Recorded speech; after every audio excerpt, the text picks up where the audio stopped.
कहते हैं, जब हिमालय की बर्फीली वादियों में सब कुछ निस्तब्ध हो जाता है, जब हवा भी ध्यान बन जाती है, तब वहां कहीं गहरी गुफाओं में ऐसे साधु निवास करते हैं जो संसार से परे हैं। लोग उन्हें साधु नागा कहते हैं, वह जो आधे मनुष्य, आधे देव और आधे रहस्य हैं। उनके शरीर पर कपड़े नहीं, बस भस्म लगी होती है, आंखों में एक अजीब सी चमक और गले में लिपटा सर्प। कहा जाता है कि उनकी हर सांस में तपस्या है और हर दृष्टि में अग्नि। पुराने योगियों का मानना है कि साधु नागा कोई साधारण सन्यासी नहीं होते। वे नाग वंश से उत्पन्न वे प्राणी हैं जिन्होंने हजारों वर्षों की साधना और ध्यान के बाद मानव रूप धारण किया। उनका असली लोक पाताल के ऊपर और पृथ्वी के नीचे कहीं है, जिसे पुराणों में नागलोक कहा गया है। कहते हैं कि वे वहीं से ब्रह्म ज्ञान लेकर इस पृथ्वी पर आए ताकि मनुष्यों को यह सिखा सकें कि शक्ति का अर्थ विनाश नहीं बल्कि संयम है। महाभारत के आस्तिक पर्व में एक कथा मिलती है, जब राजा जनमेजय ने अपने पिता परीक्षित की मृत्यु के बदले में नागों का यज्ञ आरंभ किया। तब एक ऋषि ने कहा, इन नागों में ऐसे भी हैं जो ब्रह्म के मार्ग पर हैं, जिन्हें अग्नि में मत जलाओ। वे साधु हैं जो ध्यान में लीन हैं। कहा जाता है कि वही नाग साधक बाद में साधु नागा कहलाए, जिनकी साधना इतनी प्रबल थी कि वे देह और मृत्यु दोनों से ऊपर उठ गए।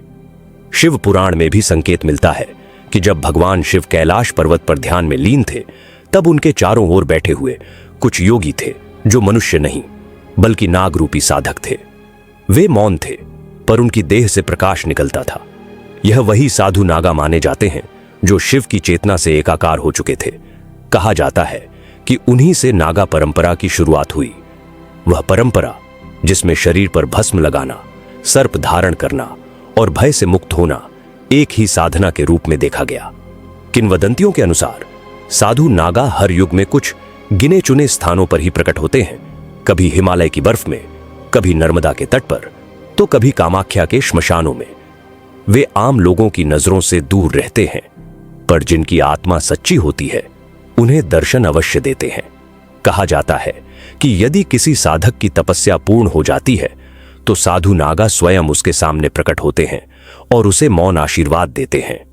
नर्मदा के किनारे एक पुरानी लोक कथा प्रचलित है। कहा जाता है एक व्यापारी एक रात नदी किनारे विश्राम कर रहा था। उसे लगा जैसे सामने कोई व्यक्ति ध्यान में बैठा है जिसके चारों ओर सर्प कुंडली मारे हुए हैं। व्यापारी डर गया, पर जब उसने ध्यान से देखा तो उस योगी की देह से प्रकाश निकल रहा था। सर्प शांत थे जैसे पहरेदार। व्यापारी ने साहस करके पास जाकर पूछा, आप कौन हैं? योगी ने धीरे से आंखें खोली और मुस्कुराकर कहा, जिसके भीतर विष नहीं उसे कोई सर्प नहीं डसता। और फिर वह प्रकाश में विलीन हो गया। कहते हैं वह एक साधु नागा था। साधु नागा के शरीर पर लिपटे सर्प किसी भय का प्रतीक नहीं बल्कि जागरूकता और ऊर्जा का प्रतीक है। उनके फन का उठना दर्शाता है कि साधक की चेतना जाग चुकी है, जिसे योग शास्त्र में कुंडलिनी कहा गया है। जब यह शक्ति रीढ़ के सबसे नीचे से उठकर सहस्रार चक्र तक पहुंचती है, तब साधक मृत्यु से परे हो जाता है। उसी क्षण वह साधु नागा बन जाता है जो अब न देह से बंधा है, न जन्म से, न काल से। आज भी महाकुंभ में जब नागा साधु गंगा में डुबकी लगाते हैं तो वह केवल एक परंपरा नहीं बल्कि उस प्राचीन आध्यात्मिक वंश की याद है जो नागलोक से प्रारंभ हुआ था। उनके निर्वस्त्र शरीर संसार से विरक्ति का प्रतीक है और भस्म यह बताती है कि सब कुछ एक दिन राख बन जाएगा। फिर क्यों ना इस जीवन में ही स्वयं को शून्य कर लिया जाए। लोक और संस्कृति में साधु नागा का रूप रहस्यमयी होने के साथ साथ प्रतीकात्मक भी है। वे हमें यह सिखाते हैं कि असली विष बाहर नहीं, हमारे भीतर है। हमारा क्रोध, हमारी वासना, हमारा भय। जब साधक अपने भीतर के विष को साध लेता है तब वही विष उसका वरदान बन जाता है। यही कारण है कि शिव को नीलकंठ कहा गया और उनके अनुयायी नागा साधु बने जो विष को अपने भीतर धारण कर लेते हैं पर कभी उसे बाहर नहीं निकालते। आधुनिक युग में भी साधु नागा की कथा जीवित है। चाहे फिल्में हों, डॉक्यूमेंट्रीज हों या रहस्य कथाएं, नागा साधु हमेशा एक ऐसे प्रतीक के रूप में सामने आते हैं जो हमें याद दिलाता है कि शक्ति जब आत्मज्ञान से जुड़ती है तो वह दिव्यता बन जाती है।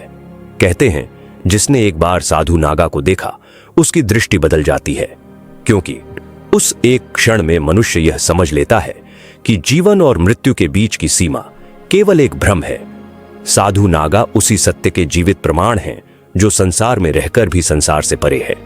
तो अगली बार जब आप किसी मंदिर में नाग की प्रतिमा देखें या किसी मेले में भस्म रमाए नागा साधु को, तो उसे केवल एक रहस्यमयी दृश्य मत समझिए।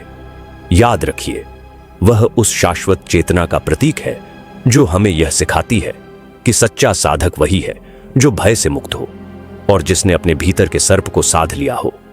साधु नागा न मृत्यु है न जीवन, वे उस मध्य बिंदु का प्रतीक हैं जहां शक्ति और शांति एक हो जाती है।